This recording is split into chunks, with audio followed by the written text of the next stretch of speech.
Welcome to Affinity, a conversational podcast series that shares the thoughts, observations, and insights of professional marketers working within teams of specialists worldwide. Hello, and welcome to this episode of Affinity, where we'll be talking about social media marketing for B2B companies. My name is Elliot King, and I'm in London. I'm Emily Kemp, also in London. I'm Shruti Saxena, also in London. Thank you for joining today, Shruti and Emily. We're delighted to have you here, two seasoned experts in social media. So let's kick off with the first question. Why should a B2B brand do organic social? And I guess the implication behind that question is does social media actually work for B2B brands? Lots of consumers will be very familiar with social media because they use it in their own lives, but how can it apply to a corporate B2B type business? Yeah, so I think it's first good just to clarify exactly what we mean by organic social. I guess if you think about how you use social media in your personal life, so that might be uploading, posts to your personal profile. It might be chatting to friends, families, directing questions to brands. All of that is involved within kind of organic social or your social media strategy, if you will. So I guess when it comes to B2B brands, often they focus more on their paid campaigns, which, can deliver really high reach and have more opportunities in lead generation, which obviously is a big reason why they opt more for the paid aspect. So I guess that leads back to the question of, what is the point of actually having organic social as well for these B2B brands? So your organic social presence is a place to really kind of emphasize everything that your brand stands for. If we relate it to those paid campaigns, if you think you see an advert for a company, quite often those people actually click onto your profile and, learn more about you. That's really an opportunity to show more about your products, instill more trust into your brands and your kind of recognition and present yourself as an industry leader. And I guess build an opportunity to start building more thorough relationships with those people rather than just having that advert on its own. So I guess having kind of the combination of organic and paid is really an optimal way for any brands. Just to add to that, what I wanted to also say was, like Emily said, it's the chance to tell your own story. And social media really provides that really important medium for especially B2B brands to actually talk to their consumers, talk to their end customers. For instance, getting a good social media strategy can help you get customer feedback, important insights, which sometimes may take months or a lot of investment to trickle down through research.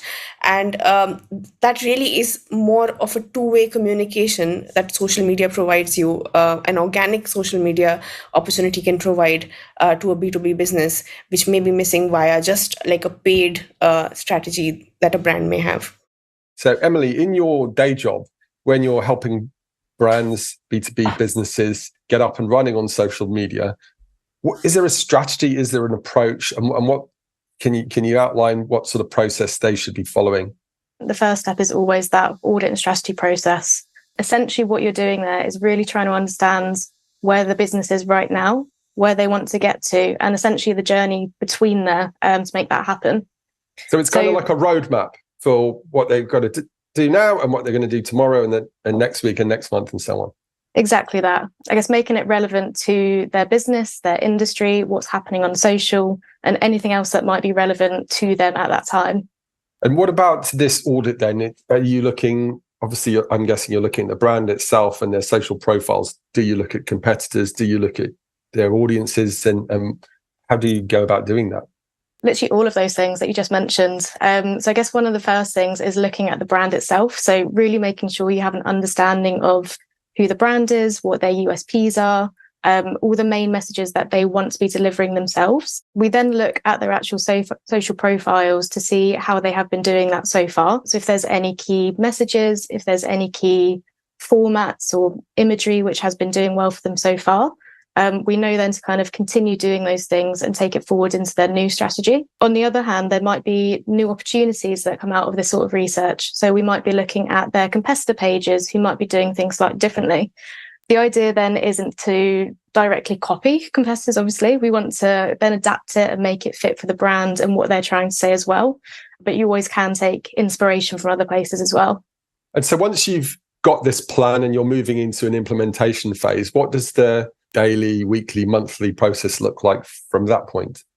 Yeah, so I guess this can vary dependent on, the social media manager who's running this activity. For us, we try to follow quite a cyclical routine to keep it simple for everyone involved. Particularly with B2B brands, there's often a lot of different stakeholders who need some sort of involvement within this process. So keeping it quite structured and what to expect from the process itself is quite important. So for us, that's kind of a 4-stage approach of 1, planning. So what content you're actually going to be creating. Secondly, content creation, so actually bringing all those ideas to life. Thirdly is kind of your management stage. So publishing that content, if there's any boosting taking place, any of that involvement, if there's any kind of influencers, partnerships, any of the more kind of day-to-day work that's taking place.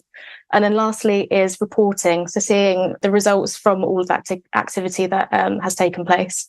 So I'm interested, Shruti, about the sorts of analytics tools that are available to agencies like yours.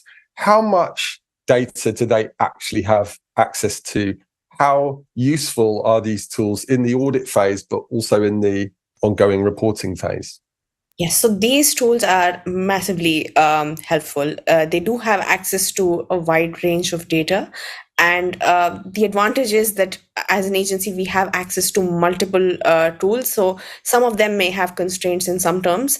And what really we can do is triangulate data across multiple tools and then kind of get the analysis and insight from both at a top level as well as at a level of, say, which communities, what subtopics are resonating, what topics are resonating, and to actually quite a distilled down level.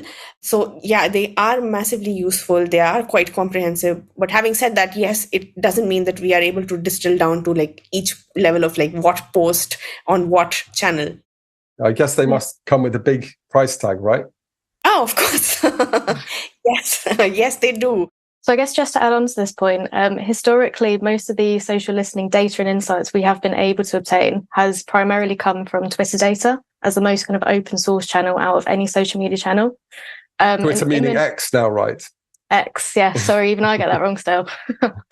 But an imminent change to this industry, which really is going to shake up the whole social listening landscape for the years to come. LinkedIn is very soon opening its kind of gated walls and allowing this sort of analysis to happen on, LinkedIn hosted content as well, which obviously will be huge for B2B brands in particular. Wow. I guess that's going to be, like you say, a game changer for B2B brands. So do we know what sort of data will become accessible to these types of analytics platforms? But still to be confirmed. Obviously, when we're looking at other channels, really what we're trying to do often is have a better understanding of consumers. So their pain points, what they're really wanting to see from brands. So if we're able to do that to the same extent on LinkedIn, instead we're seeing, people with certain job titles, people in certain industries, what problems are they having with maybe the services they're receiving or what they're lacking in the industry right now. So I'm keen to understand for B2B businesses in particular, when they're looking at organic social media marketing, what do you think their biggest challenges are? Yeah, it's a good question. I think often with a lot of the B2B brands we're working with currently, particularly in the early days, we have a real kind of pain point of changing often leadership's perception of what content should go out on these channels. Often it's very, very focused on promotional only content, really sharing what the brand does. This can be a good element. So, say this is the service we provide, it's high quality. I don't know, maybe they have good turnaround times. But what would take that so much further is more kind of thought leadership pieces and educational pieces to deliver that proof point and almost trust points to really start building those relationships with the current or potential customers. Yeah, I guess it goes back to that old marketing rule when we're trying to build a relationship with customers, we really need to base that relationship on trust. And that's why authenticity is so important on social media marketing. So I'm wondering then, when it comes to B2B businesses and their employees, whether that's leadership or specialists or experts within the business, how should B2B companies and organizations engage with those personal profiles that might, on the face of it, sit outside the business, but obviously be very influential in the way in which that business is perceived. Is that a challenge? And how should they address that challenge if it is one? Yeah, I mean, when we're speaking about the kind of employees of B2B brands, I'd say it's more of an opportunity than a current challenge. So there is a term of kind of employee advocacy, which is essentially using your employees as a spokesperson for the brand. So this involves, I guess, the employees talking on behalf of the brand on their own personal profiles. The challenge there is B2B brands in particular might have many layers of approval for any content which is going out. And very specific ways to speak about the brands, its services, etc.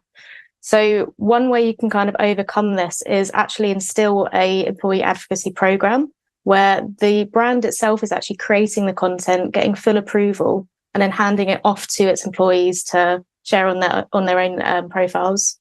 I'm interested to understand then, if we're talking about leaders or experts or specialists within a company that want to talk about topics related to their work, but not directly related to the brand, how much control would an organization want to apply over that type of activity, if any, in your opinion? So yeah, I think it really does depend on the brand, the business itself. If there are huge concerns about what an employee can say on their own, it's a good practice just to give out a concrete, almost social media policy, so that at least they have that themselves to follow, but they still can speak in their own voice, give their own opinions, etc., which is still considered, okay by the business itself. So another important component of social media is the increasing amounts of customers that are asking questions to brands, that are asking customer service questions. In some cases, they might be complaining about brands on social media. So how, in your opinion, should B2B organizations manage this community management aspect of social media marketing? I think the approach is to be extremely tuned in and be quite agile on these platforms to showcase the brand authentically, as well as be there to solve problems for your customers. So if there are queries, if there are questions, if there are complaints, social media perhaps is one of the best ways, the fastest ways to reach out and engage with an existing customer or a potential customer. And if a smart community management or an evolved community management strategy can give us ways on how to keep that customer engaged, but also take that conversation into the right channels so that you can provide a satisfactory solution to that potential or existing customer. Yeah, and I guess just to see it from another perspective, often community management, it can be, more positive than negative. So there is the opportunity to obtain, great case studies, further build kind of relationships, connections with those people if you give them a tailored and personalized message relevant to, whatever they have said on social. Yeah, that's really fascinating. But I guess the other side of the coin, when it is negative, it's that old adage about customer management. If you're quick to respond and address the concern or address the problem, whether you take it offline or you do it on the platform, then more often than not, you can turn what would be a negative experience into potentially a positive experience if you can bring that customer or consumer to becoming an advocate for us. I guess, yeah, and in that sense, speed must be of the essence, right? Absolutely. I think situations very quickly change from what has happened to how it has been addressed. And that's the part that they'll really remember you for. Yeah, great advice there. So let's look then about emerging trends. That AI has been the big buzzword for the whole of this year. How is that coming into play in social media, and what are the other trends that we're seeing in this sector? Absolutely. I mean, there's been so many new tools coming up for the past, year or so, which really are used in a variety of ways. In some cases, it's as simple as getting a bit more creative ideas on what content you can be creating. Sometimes it's help writing your copy. Sometimes it's even doing that design process, yourself. I guess the caveat there is it's not quite 100%. It's not quite fully in tune with human emotion or how it can be perceived by everyone. So though AI at the minute can really help save on your workloads, it still does need that human check-in and human perspective to make it right before it goes out on social. I think there, just to add on, the idea is to leverage AI to maximize the team's capacity rather than replace a social media team by just an AI tool or a set of AI tools, because social media is all about human beings, human interaction, the human voice. And that's why AI can never be that replacement, that one, easy replacement. It always has to be a supplement to a team. So I'm interested to know how important the actual creative assets, the production, but also the diversification of those assets. Does video work? Do images work? Do carousels work? Should it be a combination of all of those things? What should B2B businesses actually be talking about and producing for these types of social channels? I think when it comes to creative, at least to start with, kind of diversifying your content and really testing a variety of formats, of topics, of imagery is really important. It's then kind of the process of reflecting and reporting to see what actually is working for specific channels, for your specific profiles. You can then take those learnings to simplify or strategically plan out your content based off those learnings. But whereas before, we'd say, video works really well on Facebook, there isn't such a clear-cut answer anymore, unfortunately.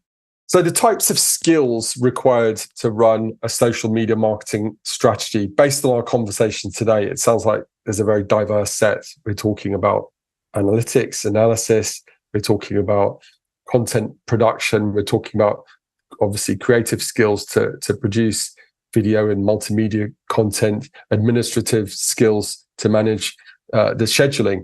How can a B2B brand go about building a team? Smaller brands probably wouldn't want to invest in building an entire team internally. Do they work with agencies? Do they work with freelancers? What sort of skills should be best retained in-house, and what sort of skills should be best bought from outside experts? Can either of you speak to that question? Agencies can be very beneficial for social media in particular for those reasons. There are such a diverse range of skills required across strategic, management and creative skills, which often do require, obviously, more than one person. So working with an agency, you're able to get the right quantity of each of those skills at the right level for you, rather than employing an entire social team. If you're a bigger brand and maybe already have your own in-house creative team, they can still manage, the creative production of your assets, and they might also manage your ad campaigns and any other, creative needs you have. And your agency can focus more on the strategic front and maybe even management for you. But if you're a smaller brand, you might need a little bit of everything. So you can kind of get what you need in that way. And I guess it's the specialist expert knowledge about the product or service that resides within the company, and probably that's where it best belongs, right? Yeah, absolutely. So I guess particularly B2B brands, there's a lot of different regulations and industry compliance, which must be obtained, obviously, when anything that is being produced. So kind of working in that partnership, the brand or business would have that expertise itself, and an agency can pair it with social best practices and how to actually carry that forward. When businesses start working with us, we do come across teams which are like very small teams, and they do everything social media /com /PR /marketing. And that definitely sometimes takes away the opportunity to focus more on social and digital. And like Emily said, it's really with the brand to decide what, the kind of flexibility they want, whether it's several different agencies that they want to work with, or they want to do, a more streamlined kind of work arrangement under the same roof with different teams.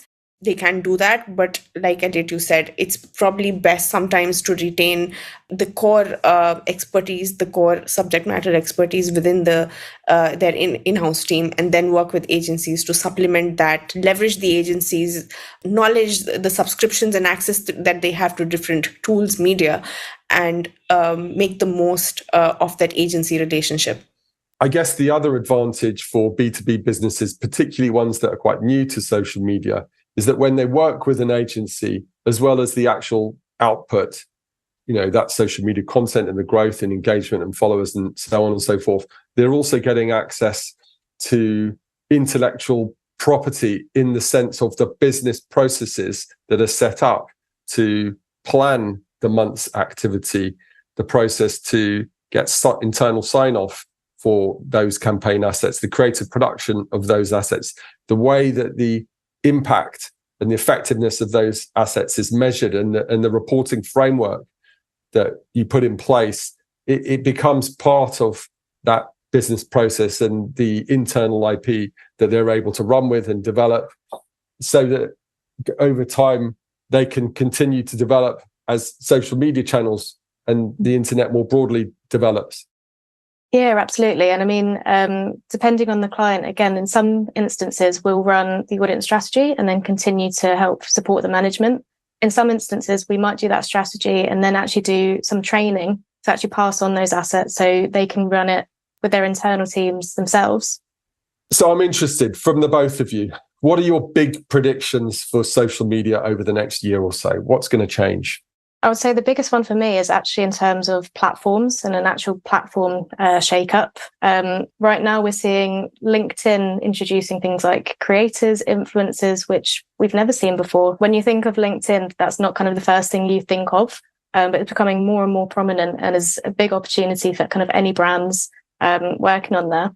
And then on the flip side, you have changes such as, Twitter, X, where the biggest kind of change is it may change purely to a pay-to-play platform. As in, if you don't pay to be there, you can't engage with any content on the platform, which could see a lot of brands leaving the channel for that reason as well. Thank you, Emily. That's fascinating, particularly your point on LinkedIn. So are we saying that influencers and creators are being pushed by LinkedIn or pushed by the organizations, or both? Yeah, a bit of both. So there's even a LinkedIn email chain now, which is specifically kind of highlighting key creators on the platform now, and giving them more visibility than ever before, because that's something they want to start introducing on the channel themselves. We also see it kind of industry experts themselves are pushing this more and more, as in they've seen the sort of content that traditional influencers are creating. And instead of taking that to really share their industry knowledge and recommend certain brands based off that. So the thought of PR campaigns for B2B companies, whether it's manufacturing, technology, or something else, making an increasing amount of use of influencers, albeit on LinkedIn, is a nice place for us to leave today's chat. Thank you very much for watching. You've been watching the Affinity series from Fin Partners. We'll see you again soon. You've been listening to the Affinity podcast, brought to you by Fin Partners, specialists working in offices worldwide. Now we'd love to hear what you think. Please take a moment to share your thoughts in the comments here or send us an email. You can find all of the contact details at Fin.